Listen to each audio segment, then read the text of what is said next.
साथियों नमस्कार। हम बात कर रहे थे सफलता की और कामयाबी की। सफलता और कामयाबी के लिए जरूरी है समर्पण और निष्ठा। आधे अधूरे मन से किया गया काम कभी फलदायी नहीं होता। कोई भी काम करे पूरी ईमानदारी से करे, पूरे समर्पण से करे, अपनी सारी ऊर्जा उसमें झोंक दे, समर्पित कर दे अपने आप को उस काम में। फिर दुनिया की कौन सी ताकत है जो आपको कामयाब होने से रोक दे। दुनिया के महान लोगों की जीवनी आपके सामने है, उनकी सफलता की कहानी आपके सामने है, उनके समर्पण आपके सामने है, उनकी निष्ठा आपके सामने है।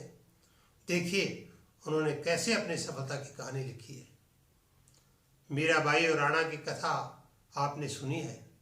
आप जानते हैं कि मीरा कृष्ण की अनन्य भगत थी और राणा को यह सब पसंद नहीं था। राणा ने जहर का प्याला देकर भेजा और मीरा कहते उसे घटाघट पी गई।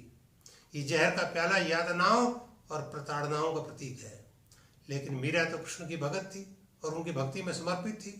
मेरे तो गिरधर गोपाल दूसरों ने कोई कहकर उन्होंने अपने समर्पण का भाव दर्शा दिया था।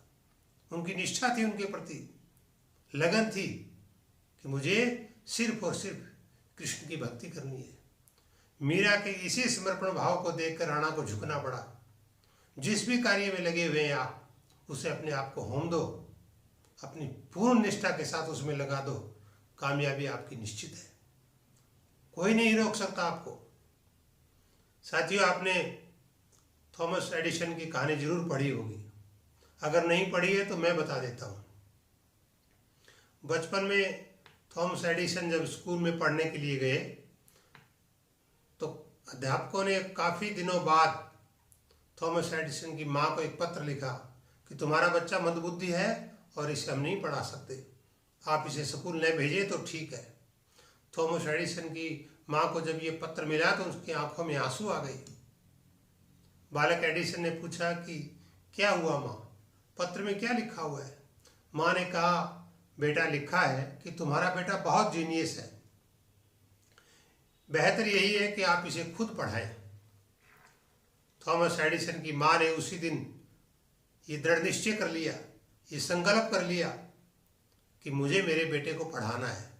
वो समर्पित हो गई अपने बेटे की पढ़ाई के प्रति, अपने लक्ष्य की प्राप्ति के प्रति, और वो थॉमस एडिसन को पढ़ाने में अपने आप को समर्पित कर दिया। आप जानते हैं कि उसी माँ की समर्पण की बदौलत थॉमस एडिसन आगे चलकर महान वैज्ञानिक बने, जिन्होंने सैकड़ों नहीं हजारों प्रयोगों के बाद बिजली के बल्ब का आविष्कार किया, ग्रामोफोन को ईजाद किया।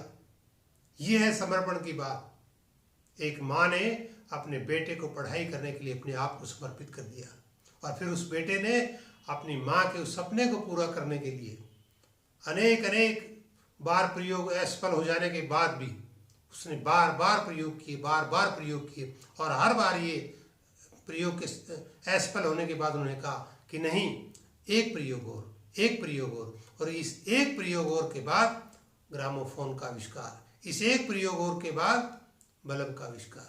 ये है निष्ठा और समर्पण की बात। तो मैं उम्मीद करता हूँ कि आप अपने लक्ष्य की प्राप्ति के लिए उसी समर्पण भाव से, उसी निष्ठा भाव से लगे रहेंगे और निश्चित रूप से आप सफलता को हासिल करके छोड़ेंगे। शुक्रिया मित्रों।